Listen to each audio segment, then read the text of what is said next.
Alléluia. Et il faut dire que il y a une partie de l'enseignement qui m'a un peu marqué parce que je me suis senti concerné. Alléluia. Il faut dire que la partie où vous avez parlé des personnes qui ne s'intéressent plus au mariage. Alléluia. Parce qu'il faut dire qu'il y a cette manière au diable d'être utilisé. Alléluia. Il vous fait croire que les relations que vous avez, ça ne marche pas parce que vous n'êtes pas fait pour vous marier. Alléluia. Alors que ça peut ne pas marcher parce que ce n'est pas les personnes que le Seigneur veut pour vous. Ça peut ne pas marcher parce que le diable aussi sait que ces personnes-là, si vous êtes avec elles, vous pouvez, si vous êtes avec une famille, elle, c'est celle que Dieu a choisie, ne lui dit pas. Alléluia. Mais comme nous n'avons pas la compréhension de cette chose-là, et nous nous disons que c'est parce que ce n'est pas encore le temps, mais ce n'est pas le moment. Et même que le Seigneur ne peut pas pour le moment, non. Il faut qu'on a lu ces parties-là. Alléluia. Mais il faut dire que moi, je m'étais dit ça. J'ai dit le mariage et moi, pour le moment, en tout cas, il n'a qu'à attendre. Alléluia. Moi, je ne le cache pas ici dans la présence du Seigneur. Amen. Alléluia. Et il faut dire que j'ai remarqué aussi des signes. Amen. Qui prouvent que ces choses-là ne sont pas saines.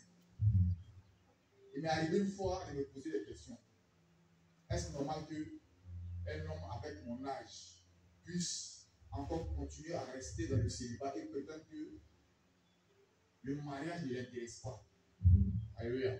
C'est vrai que moi, je n'ai pas la mentalité d'autres chrétiens qui disent que ton petit frère est comme ceci, toi aussi tu dois être comme ça. Non. Alléluia. Moi, je me dis que Dieu a réservé la grâce de chacun au moment opportun. Amen. La grâce de mon petit frère n'est pas ma grâce. Alléluia. Le temps que Dieu a béni mon frère n'est pas ce même temps qu'il doit me bénir. Amen. Mais il arrive un moment où tu dois te poser aussi des questions. C'est vrai, ce que tu as dit là, c'est la vérité. Mais tu ne trouves pas que le temps avance. Tu ne trouves pas que l'âge que tu atteins là, au moins, ça peut te permettre de pouvoir te responsabiliser. Amen. Amen. Parce que tu peux prétendre à ça, tu peux dire ça. Mais si toutes les vendeuses de nourriture au dehors connaissent déjà ton business, c'est que quelque part là, c'est un problème. Alléluia. Alors que l'âge que tu as, normalement, tu devrais avoir quelqu'un avec laquelle tu vis, ou bien tu devrais avoir un enfant. Et ça aussi, là, ça permet de pouvoir donner à Dieu de pouvoir te responsabiliser. Alléluia. Parce que quand tu fais l'œuvre de Dieu aussi, il faut que quelque part tu sois responsable. Amen. Pour qu'on puisse te dire, il faut venir prier mon enfant, même pour ma fille, là, il faut qu'on sente en toi la responsabilité. Alléluia. C'est toi, on voit toujours notre travail, sachez toi. Alléluia. Ça aussi, là, ça ne donne pas le pouvoir à quelqu'un. Amen. Alléluia. Amen. Comme je le dis, c'est dans la présence de Dieu. Amen. C'est que hier, sur mon pied, c'est ce que j'ai dit. Alléluia. Alléluia. Bon, certains me disent, bon, tu dis que tu fais des publications, tu dis il y a des filles qui ne sont pas dépouillées. Comme dans l'église là, il n'y a pas de sœurs. Il dit, mais qui vous dit que même tu peux être dépouillé de corps, mais la vie parle de dépouillement intérieur et extérieur. Oui. Alléluia. Il ne faut pas dire à quelqu'un parce qu'elle a mis voile ou elle est bien habillée, la robe, elle est descendue, tu as dit que non, c'est elle est mariée. Alléluia. Mais demain, là, quand ça va chauffer, là, tu vas demander à qui? Alléluia. C'est pourquoi l'apôtre dit, il faut demander d'abord. Parce que demain, quand il y aura un problème là, tu vas dire, ah Seigneur, c'est pas moi, c'est là qu'il a choisi. C'est pourquoi on demande aussi aux sœurs de poser la question à Dieu. Parce que quand ça va chauffer demain, on dit, Seigneur, c'est pas qu'il a dit que c'est mon mari. Alléluia. C'est ça, c'est ça. Acclamez Jésus. Il a bien compris. Alléluia. Amen. Moi, j'ai vécu comme ça une expérience. Alléluia. Mon pasteur, lorsque ça n'allait pas dans son foyer, elle flessait chez nous. Et elle commençait à prier, elle disait au Seigneur.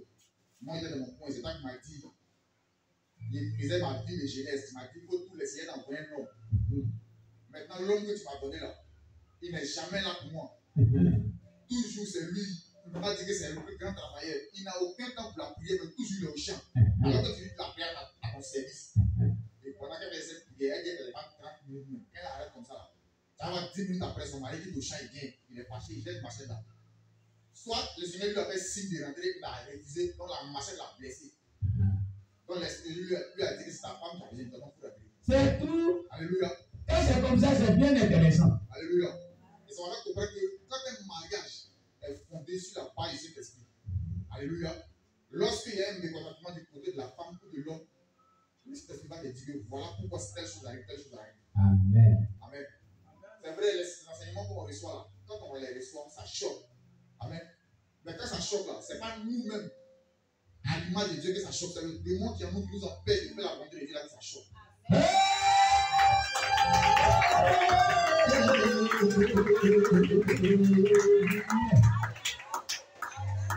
Amen. Amen. Amen. Alléluia. C'est ce que j'ai compris. Parce que je me dis quoi, si le Seigneur a permis que je puisse connaître son évangile, c'est pas pour que ce qu'ils disent là, je puisse être choqué. C'est pour bien. Alléluia. Amen. Mais c'est le démon qui est en moi qui m'empêche d'aller de l'avant, qui m'empêche de me marier. Amen. C'est lui que ça choque. Si peut-être je suis ami avec une ou deux personnes, vous pouvez aller voir sur ma page Facebook. Quand je fais une publication, il y a plusieurs filles qui viennent se déchaîner pour m'insulter. Alléluia. Alléluia. On me dit que je suis en train de juger, je suis pas en train d'envoyer les gens à accepter le Seigneur. Je leur dis que même vous-même là, si on vous invite, on met un plat devant vous, puis on vous met la sucrerie, puis on vous annonce l'évangile là. Vous allez trouver de quoi à dire. Donc laissez-nous prêcher comme le Seigneur veut qu'on prêche, parce que les personnes suivent. Amen. Alléluia. Donc je ne vais pas être long. La Bible dit que celui qui parle trop ne manque pas les péchés. Alléluia. Amen. Je ne vais pas dire ce que le Seigneur a mis dans mon cœur. Amen. Je vais juste dire ce que j'ai compris. Alléluia. Que Dieu te bénisse. C'est ça même. Il y en a qui sont dit Amen, Amen. Dis vérité. Viens dire ce que tu as compris. Viens dire toi aussi ce que tu as compris. Ce matin. Oui, maman, debout, on attend le moment debout. Alléluia. Gloire à Jésus. Alléluia. Alléluia. Amen. Moi, c'est les dons spirituels. Les dons spirituels. Oui, les dons spirituels que le Seigneur a mis en nous. On ne travaille pas avec. Donc, quand c'est comme ça se tait. À un moment, tu vois que le don qu'il a mis en toi ne voulait pas. Voilà. Parce que tu ne fais pas ce qu'il te demande de faire. C'est ça même. Quand le Saint-Esprit te parle, tu ne fais pas en fait. Et après, il y a des fois, tu dis est-ce que c'est lui? Est-ce que toujours des doutes. Quand c'est comme ça, c'est comme tu n'as pas confiance. C'est ça. Et il abaisse. La don spirituelle. C'est Donc ça. tu ne peux pas travailler avec. C'est pas bon. C'est pas du tout bon. Comme hier, le Seigneur m'a mis en cœur de venir dire à papa de prier pour Moïse. Mais je ne l'ai pas fait. Je ne sais pas dit je ne l'ai pas trouvé, mais je ne l'ai pas fait. Après, j'étais couché et puis j'ai crié dans mon sommeil. Moïse est mort, Moïse est mort. J'ai crié fortement, Moïse est mort, il est mort. Donc, après ça, le Seigneur m'a dit de venir me voir pour prier pour lui. Mais je ne l'ai pas fait. Ah, Jésus-Christ. Donc, vraiment, on doit obéir la voix du Saint-Esprit. Amen. C'est ce que moi j'ai compris, moi ça m'a touché. Ça l'a beaucoup touché. On acclame le Seigneur Jésus. Mais désormais, si Dieu te parle, maman, lève-toi bien, fais ce que Dieu te dit. Tu vois? Oh Jésus-Christ. Que Dieu te bénisse. Lui qui veut ton attaque, je suis pour Abigaël. Attaque, je suis pour Abigaël.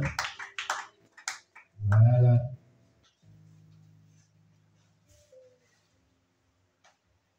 Amen. Amen. Donc, ce que on voulait dire au commencement même d'abord, c'est que je vais te poser une question. Oui, question.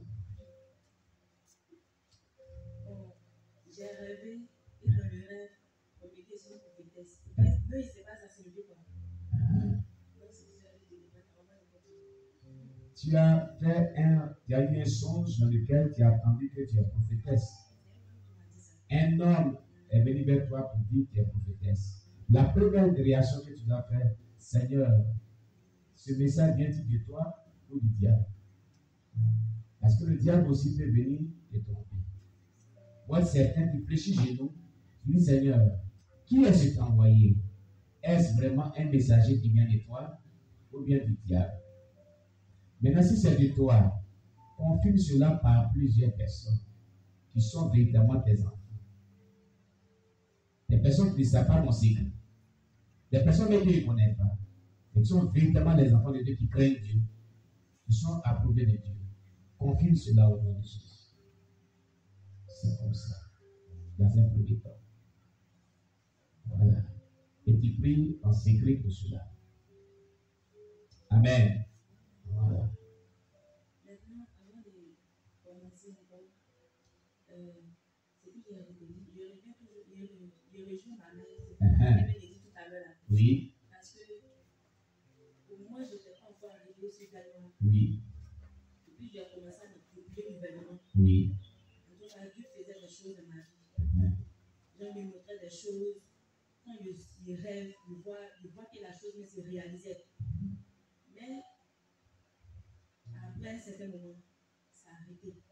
Et quand ça a arrêté, là, c'est quand j'ai quitté la maison. Je ne voulais plus, j'ai quitté la maison parce que je disais que j'étais dans le concubinage et que Dieu ne voulait pas. Et quand j'ai quitté la maison, tout était bien parti pour moi. Ça s'est passé bien. Et après ça, je suis retournée encore à la maison. La maison qu'il y a eu à quitter. Et quand je suis revenue, c'est ça, tout même m'a bloqué. Tout est devenu sombre. Je ne voyais rien. Je ne parlais plus, je ne voyais rien en fait. Et depuis lors que je suis arrivée sur Gagnon, tout a changé. Et maintenant, je vois même en vision. Dieu a commencé à te parler à nouveau, a commencé à te faire des visions. Voilà. Dieu a commencé à répondre ce qu'il me disait à vous. Amen. C'est un réveil spirituel pour les dons spirituels qui sont en toi, qui étaient endormis et morts par ta désobéissance. Maintenant, Dieu a commencé à envoyer un réveil spirituel dans ta vie, à repositionner les dons spirituels. Maintenant, tout à l'heure, la quand on me prier. Oui. Parlez fort dans le micro, rapprochez le micro. Maintenant, tout à l'heure, la quand on me prier, par la prière des prières prophétiques. Voilà. Et comme ça, je tenais ma Bible. Je voyais que ma Bible, j'avais fermé ma Bible et puis j'étais en train de prier. Mais quand je ferme les yeux, je vois que ma Bible est ouverte et puis je vois le feu. Le feu qui sort de la Bible.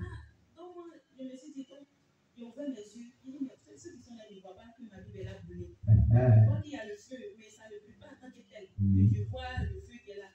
Et je ouvre ma Bible, mais je ne vois pas. Et quand je ferme mes yeux, je vois tu vois la même chose. Voilà. Et après ça encore, j'ai vu qu'il y avait la fumée. Genre, on sent. Oui, la cendre. Voilà, la cendre. Et je me pose la question. C'est moi, c'est ma Bible qui est en train de brûler, et puis je vois la cendre, je ne comprenais rien. Et c'est pour cela que je dis, attends, je vais. Oui, ce n'est pas la Bible qui brûle. Dieu te montre le symbole des prières qui est l'effet des prières. Et la parole comprend les prières lyriques là, qui sont compréhensibles, appuient sur les versets pour prier là. Voilà ce que ça fait dans le monde spirituel. C'est comme le feu qui sort. Voilà.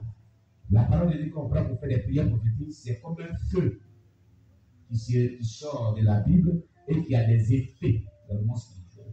La cendre que tu as vue, ce n'est pas la Bible qui a brûlé. La cendre que tu as vue, c'est l'effet de ce feu-là dans le monde des ténèbres. Quand on dit que le feu les consume là, on a pris, comment on appelle, Job 1, verset 16. Il a vu le feu descendre du ciel et consumant les brebis de Job et les serviteurs de Job. Consumé là, ça devient la cendre. Donc c'est pour dire que les prières que nous faisons, la parole de Dieu sur laquelle on prend appui pour faire les prières lyriques à caractère prophétique, génère un feu spirituel et les cibles là sont consumées, deviennent la cendre. C'est l'image là que Dieu est en train de te montrer. Amen. Alors, ce que moi je vais te dire, voilà, j'avais déjà dit ça à quelqu'un ici, voilà, que si tu es bien délivré, Dieu va t'utiliser, mais effectivement, c'est un ministère prophétique. Donc, la voix que tu as entendue, je crois pour ma part que c'est la voix du Seigneur. Ce messager est de Dieu. Voilà. Et effectivement, Dieu t'appelle un ministère prophétique. Voilà. Que le nom de Dieu soit béni. On applaudit Jésus pour la Seigneur. Alléluia. Nous mettre aussi, qu'avez-vous retenu dans le message, dans le culte d'aujourd'hui? Qu'est-ce qui vous a touché? Sur quoi le Seigneur a attiré votre attention? Et ici, il n'y a pas quelqu'un qui a compris quelque chose. Oui, viens ma fille, appelez Jésus pour la sœur Abigail numéro 1. Il y a Abigail numéro 1, Abigail numéro 2. Il y a Gédéon numéro 1, Gédéon numéro 2, Gédéon numéro 3.